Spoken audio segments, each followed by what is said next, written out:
Hello, it's my birthday today, 60 years old, and I'm wearing a shirt from the team that won the best the Super Bowl yesterday. Kansas City Chiefs, happy for you. I'm going to try to play a little bit of a song. We all know that this is a little crazy to play music when I'm doing my show because of all the sound issues, but we're going to do it anyway. And if they're going to cut me off for doing a simple little hello show.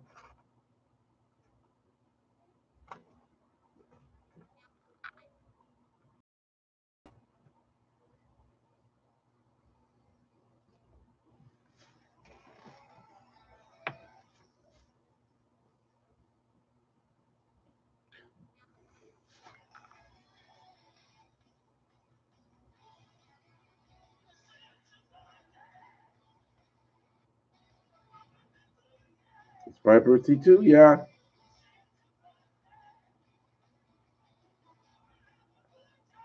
Okay, that's the extent of my little tiny little self congratulations for my birthday. Yes, it is. I don't want to say the number because it's painful and it's weird and I can't believe it. So I'll just leave that alone and not go there too heavily. I'll deal with it. I'll accept it. The Grigster says he'll sing a song for me or play a song for me tonight.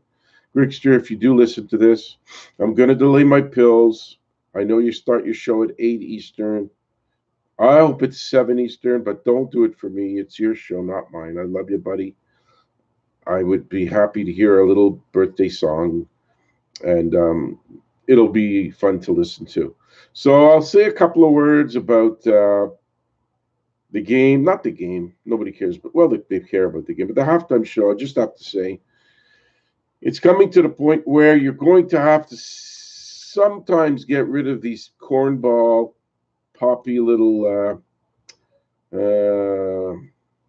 songs that they're kind of annoying a little bit. We have what's her name, J Lo and Shakira. Shakira can sing. J Lo's not terrible as a singer, but she's not great. And I made it through. I've seen worse shows. I've seen a lot better. And all I can say is I'm glad that halftime show didn't last too much more. And I managed to get through it. I mean, but you have to say, are the fans of this kind of show, are they like a bunch of like people that are just into junk music? Like, there's a lot of men watching. Other than the looks of Shakira, and I guess J Lo's an attractive woman, their music is just kind of bland pop, and you get through it. It's 12 minutes of nothingness. I'm happy J Lo brought her daughter on, one of her kids on, and the 6, 7, 8 songs I heard. I mean, I knew 5 of them, so it wasn't so terrible. But why don't you listen? All throughout the show, I hear bong bong. They're playing Hell's Bells during the game by AC/DC. But why don't you haul out those old bastards? God knows if they even know who's singing in the band anymore, because Brian Johnson apparently has somehow drifted back into the fold, and he's going to get the heads up to be part of the band again, even though they kicked him out because he had a hearing problem. I mean, it's a lot of wacky stuff going on with that band. But you got the schoolboy, and probably Brian Johnson's there. Throw them on for 6 songs. What's the big deal? I mean, it would be fun. We all know the songs. We all know 10 songs, even if you're not a fan. They're upbeat, happy, exciting songs. They've never played the Super Bowl. They've sold more records than the Rolling Stones and the Who. So why the Rolling Stones and the Who get to play the Super Bowl and not AC/DC? Unless they played it and I forgot. I'm pretty sure I did not forget. But anyway, this is my comment for the day. And one more. Howard Stern, you didn't fool me. You tried to trick me. I had a feeling you were going to be a vacation week today. And what do you do to make sure you confuse the audience? You mark on your screen for Howard 100 show. Super Bowl discussion. Yeah. Oh, maybe I'm wrong. Maybe Howard's doing a live show today. What did they talk about? How the Patriots won last year, the Super Bowl. So it was a repeat from a year ago, and you had Richard talking about how great Kansas is, Kansas City. Even though they didn't win last year, he loved them, so he talked about them last year. So that's my thing for the current discussion of overall things. I don't know if there's anything else, massively important that I could discuss.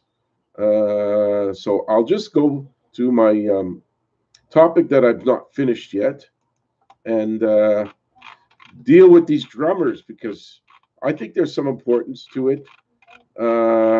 Yes, would have been nice to research this and know all the drummers, what they did before, but the information is out there for me. So I'm just going to drift through it. Mick Fleetwood. Oh, this is a guy I read his autobiography. So definitely, I got a lot to say about him. He's definitely a steady drummer. I saw Fleetwood Mac live. The guy's a gargantuanly tall guy. He's all legs and arms. But he was the founder of the group. And I know that the story was amazing how he was in a separate studio and he heard Stevie Nicks and Lindsey Buckingham practicing, like doing a song in the studio. And he invited them in to join the band, which was, it's like going from the outhouse to the penthouse because Fleetwood Mac were great without them, but financially they were just touring for like 7 or 8 years straight at the time, not really making big money. And those two guys, Lindsey and Stevie, well, they contributed a lot of songwriting and singing, and and everything turned into great. But I have to say, Mick is a very steady guy. He's great beat. It's like a Ringo kind of guy. Great fills though, a little bit more fancy than Ringo maybe, but amazingly they're still around. I still can't believe they let Buckingham kick them out because Stevie Nicks said, "I don't want him in the band anymore." Because look, he laughed about something she said at an award ceremony. I don't know. Let's go to the next song. The next drummer, Jim Gordon. Let's see. Looks like a rock drummer from what I'm looking at. He was one of these studio guys for the '60s. He's being compared to Hal Blaine. Toured with Delaney and Bonnie. Met Eric Clapton. Part of Derek and the Dominoes. And, not going into the whole story of the guy, but session guy, he recorded with Randy Newman, Steely Dan. And obviously those bands used a super talented guy. Sheila E., I did see her live at number 58 of the best drummers. She's good with the little it's like the full drum kit. She's great, and also with the little drums. I don't know how to call them. They're kind of like bongo-ish looking, and she had them like 6, 7, 8. So she would go standing up and tapping away on different ones. She's very talented.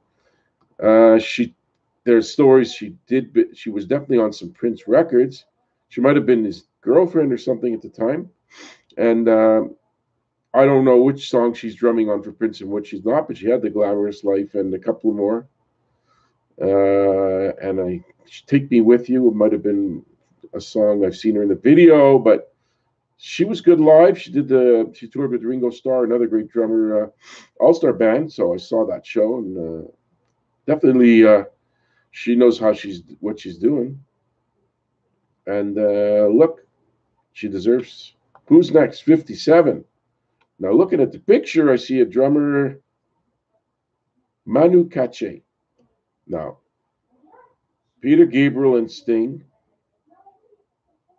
they dealt with him. So obviously he's a French via Ivory Coast drummer.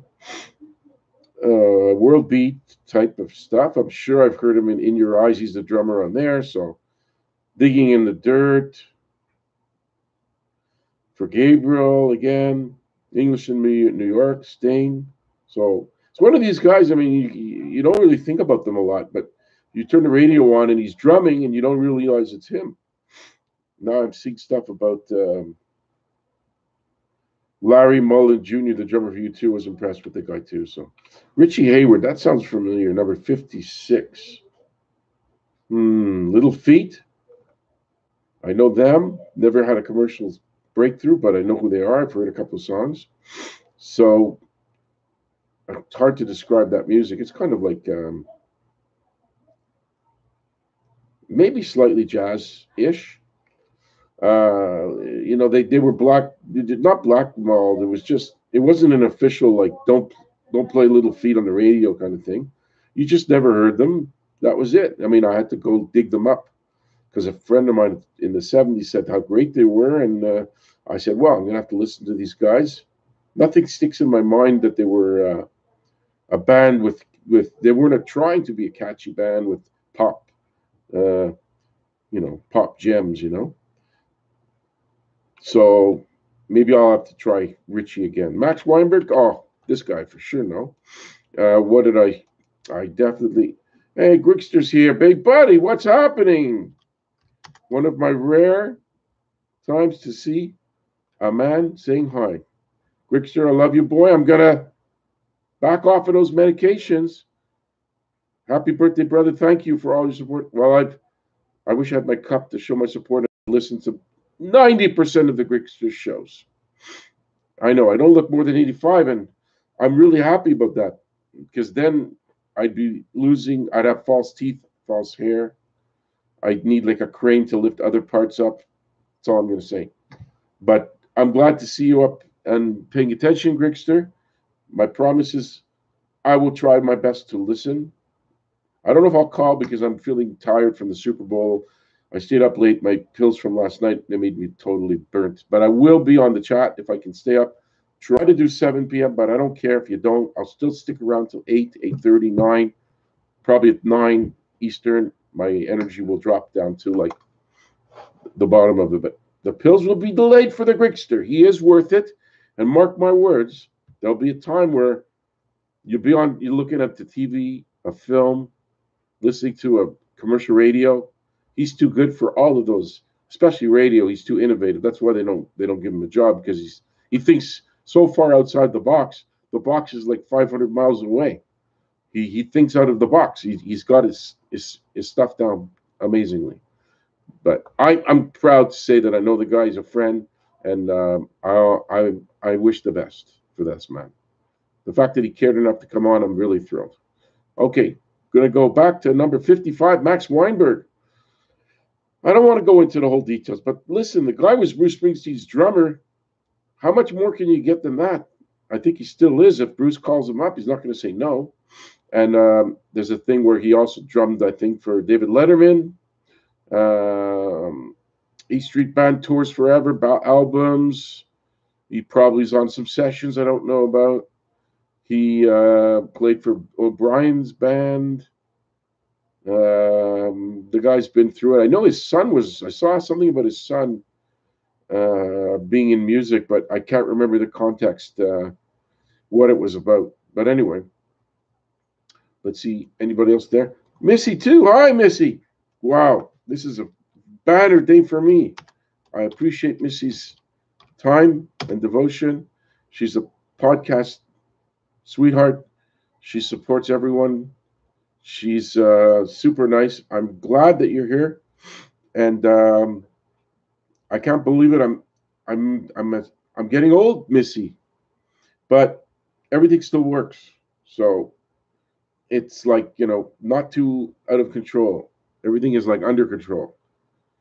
I have the support from people in life and family, and I'm getting through this day, even though I kind of was a little stressed out about it. But I watched the Super Bowl, had a good time. Were you happy the Chiefs won?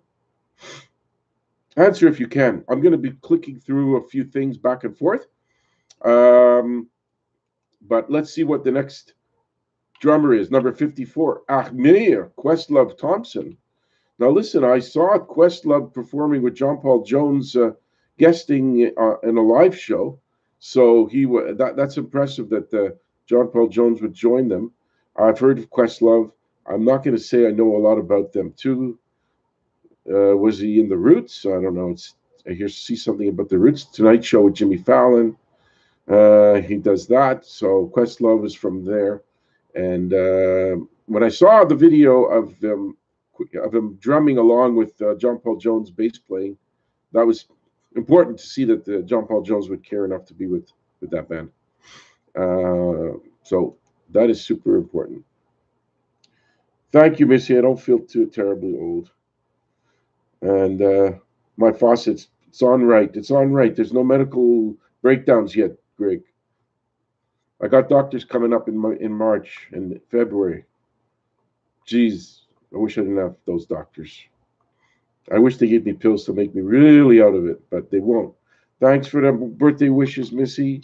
You don't know how much it means to have people giving me a comment here and there. It's a pleasure. I'm honored. And we'll go to the next drummer, Jimmy Chamberlin. Okay, I know about this guy. I'm not going to read nothing about him. I know he was a Smashing Pumpkins drummer. He's at number 53. Now, the Pumpkins had a reunion about a year or so ago. Was he one of the guys in it? Because obviously it was the bald guy, whatever his name is. He was there. He has to. He's his main song, or Billy Corgan, sorry. I know the girl wasn't there. One of the girls from the band didn't make it into the reunion. I think Jimmy Chamberlin did. So that's a payday for him. Probably been out of it for a while. Or if you didn't make it in, Jimmy, I'm sorry. Probably Corgan took the lion's share of all that cash. But you were great on the record, so one way or another, you've contributed a lot, and you deserve to be at number 53. 52, Matt Cameron. Who can it be now? Who's this guy? 90s Rock Revolution. Super Unknown. Okay, so I've heard of that. Spoonman. So he's the guy from Soundgarden. That must be what it is. I do like Soundgarden, but I'm not too sure what's going on with this band because obviously the main singer died, the lead singer died. So can't tell you exactly what the story is currently with Matt Cameron, but listen to Soundgarden. There's some great drumming on it. Spoonman, for one, was very impressive. Hi. You two, keep talking. I'm going to be on probably another 10 minutes or so. If you can hang in, I know everyone's got responsibilities, jobs, family. So I appreciate the fact that you guys are here. Next, this is a guy who I know a lot about. Number 51, Alex Van Halen. Wow, I remember hearing that he wanted to be the guitarist of the band Van Halen, but they obviously had a discussion, and Big Brother, or I don't know who's older, but Eddie obviously took the guitar part, and Alex kind of, took the drums. But he's really great. I mean, you can listen to Van Halen records. Their father was a musician. They kind of turned this into a family thing with the brothers, and we all have heard Hot for Teacher, great drumming on that. I mean, they're a superior band as far as drumming goes. So Alex being up here is no surprise. And Cozy Powell, oh, I do know this guy's name. Jeff Beck Group, one of this British rock kind of guys. I think he even replaced Carl Palmer, and Emerson Lake and Palmer. It was Powell. I think Emerson Lake and Powell, because he stepped in for Palmer when he was out of the band for a bit. But he was part of Rainbow. He drummed for them at least. Whitesnake, Emerson, Lake and Powell. Here it is. My memory served me well. So we've heard all the great drumming in those bands, so you don't have to question that. Just go listen to, put in Emerson, Lake and Powell, or put in Whitesnake. You might hear him there. Let's see how the talk's doing. Yeah, great drums, Greg. They really were great. I almost went to see Soundgarden. I almost went to see the singer about 7 or 8 years ago.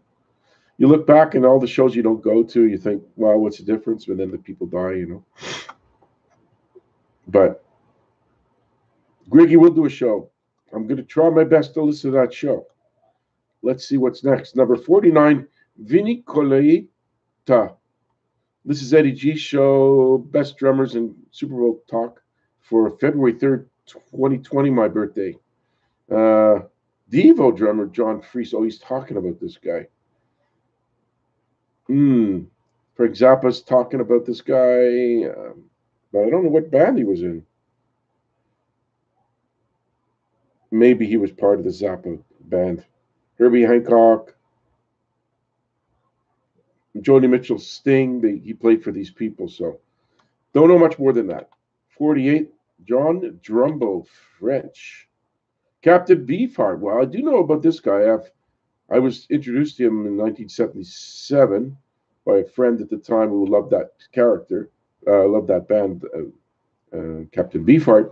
And this guy was, if he could keep up with Captain Beefheart's bizarre chord changes and style, then he must have been pretty good. I've heard his drumming and can't tell you if he's around or not, but he had that moment in 1960s. Dave Lombardo, Cuban guy, from Slayer. Okay, so I might have seen this guy, but you know what? Slayer has probably changed two, three guys over the years. For sure, the guitarist. And I don't know if I saw this guy or not. If he's still in the band, I saw him about almost 2 years ago. And let's see if there's a lot I could say about him. Now he's with a band called Dead Cross. So that's out of my realm of knowledge. Uh, but anyway, he was there, and Slayer is a great band. So happy to have seen him make this list. Tower of Power had a guy named Dave Garibaldi. Now, Tower of Power, you got to seek them out because you're not going to hear them on the radio in this town or most major big cities. It's more a funky type of stuff, R&B. I've heard a few of their songs. I was impressed, but if you don't know the songs, you're not going to go back and listen to them in a very often. Uh, yeah, I'm going to be listening for that, Greg. I'll be around. Used to drink beef. Oh my God, that's that strong gin. I think I once I drank that gin, but the last time I drank gin, I got so I was like 20 years old or something, and I just went over. I go overboard with everything, man. Whatever I do, it's always too much. So I think I got blitzed, and I remember rolling around in my friend's yard or some crazy story like that. When you're already crazy and you take a substance like cocaine or too much alcohol or whatever, you're going to go doubly crazy because you have to, if you're already halfway there, you're going to go over the line when you take substances. Billy Cobham, no, yeah, Billy Cobham, number 45. I mean, early 70s, they say fusion drumming. Okay, so I'm already looking at the jazz related stuff here. Again, pushing me out of this my expertise, jazz, prog, stuff like that. At prog, I do know. But if it says Phil Collins is a fan of his, so Phil Collins likes him. He must have been pretty amazing. Now Jerry Allison, I do know the name because he's a number 44 of greatest drummers. Now he drummed with a man who died in 1 year before my birthday today, February 3rd, 1959, because he was in the plane with the Crickets, Big Bopper, and Richie Valens. That went down because they were so happy to get off that bus and take a plane, and didn't work out for them. Obviously, they died, but I don't know if Jerry Allison was on the plane. Maybe he was on the bus and lived through that horrible experience. But he was a Buddy All in the Crickets member. They had great drumming in it every day, and they say he slapped his hands in his lap to do the drum sound for that. Okay, so let's see the next. Well, we're getting to one of the greatest drummers of all time. If you count all the times I've seen him live, 5 times with Genesis, twice on his own, one of which I forgot that I went to twice. Phil Collins. And there's a lot of interesting stuff going on with him because Howard Stern was at a New York Knicks basketball game 10 days ago or 12 days ago. And he looks behind 2 rows, and who's there? Phil Collins. And he looks 3 rows back, and there's Mike Rutherford and Tony Banks. So all of the current Genesis were at the basketball game, but not sitting together. in New York. So you got to say to yourself, why were they all together? Why weren't they sitting like right beside each other? Why did they care about basketball, American basketball? Or you have to say also, what is happening? Are they getting back together? What was the major reason for this situation? But we don't know. We might find ourselves hearing a new Genesis tour going on, or I might be tempted to go. But definitely Collins is one of the greatest live. I don't think he can do it as much anymore at all, maybe, because his arms are bad, his legs, his back. I mean, the guy's had a hard time. He still can sing, but the drumming is like, it might be the end of the road for the drumming for Phil. You drum for 50 something years and you have bad bones. You're gonna feel it. Okay, we're going to almost the end. We're gonna make it to probably 30 minutes. Yeah, that gin, man, Greg. My head was spinning. I can't even drink gin since like the early '80s because I had such a bad buzz. I kind of stay away from drinks that make you so crazy. I did, and the taste. I threw up. It's like it was a madhouse. But yeah, no more gin for me. Even cold gin by the Kiss. Well, if you believe the guy who wrote the song, Ace Frehley, he doesn't drink anymore. But let's say he's come on and off the wagon a few times, Ace. So maybe he does go back to the gin. Phil was a legend. The guy made sure he was the last auditioner for Genesis, so he could hear all the other drummers audition, so he would know what he's up against. He's a very smart man. So the young Phil showed up, drummed his brains out. They hired him. He also was in some kind of theater, like in England. He did I think it was Oliver. He played a character in Oliver as a 12 or 13-year-old kid. Um, we're down to number 42. Bill Ward, original Sabbath drummer, of course, and did everything you can do as far as amazing metal drumming. The man could pull it off without any problem. Sadly, there was an issue on the last two tours where he says there wasn't enough money offered. They said he wasn't healthy enough. God knows what went on between Sharon and Ozzy and Bill Ward and Tony Iommi. It was a real mess. But he wasn't there when I saw them in 2014. A shame. I kind of believe him that it was money, but they don't admit to it. The rest of the band, so we'll never know for sure who's lying and who's telling the truth. So we're going to go to the last drummer on the show for the day, Carter Beauford. Who is this guy? I see him sitting on some kind of. Oh, Dave Matthews. No, look, Dave Matthews. Don't get me started. Great talent, but sleepy band. Sleepy band. I wouldn't go to see them. Not putting his talent in question. Obviously, if he's there since 1990s, he's obviously very talented. But just their music is kind of nice. It's nice music. It doesn't do unbelievable things for me. It doesn't blow me away, the Dave Matthews Band. But then I looked on a list of the richest musicians, and he's like worth hundreds of millions of dollars, Dave Matthews.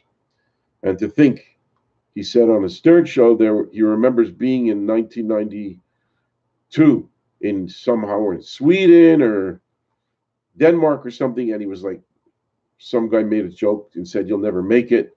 You're terrible guitarist, Dave. You can't sing." And he gave him like 30 cents, and he just said like, and then of course that guy, turned out to be a massive star. Yeah, Bill Ward definitely did it all. He could do it all, but Greg, why wasn't he on the show, the reunion for Sabbath? Do you have an opinion? Yeah, Dave Matthews. Yeah, he's just a sleepy. I remember hearing a talk show where the guy was talking about how he walked out of the Dave Matthews concert. The guy said he was just bored. 20, 30 minutes in, he just couldn't take it. I walked out of one show in my life, one, and it wasn't because the band did a bad job. It was because the sound was terrible. It was Rush, like 1982, and the speakers, the echoing, the clarity was miserable. We heard half the show, me and my friend, and we just said, "It's muffled. It doesn't sound good. This is miserable." And we just looked at each other and we hightailed it out. Uh, Yeah, Bill Ward with the money. You know, how greedy can you get? Look, Sharon, I don't want to give you another diatribe on Sharon Osbourne, but Christ, you had to pull an extra 20 or 30 for your man. You're worth $200 million together. You're not getting a divorce. He's cheated on you, Ozzy.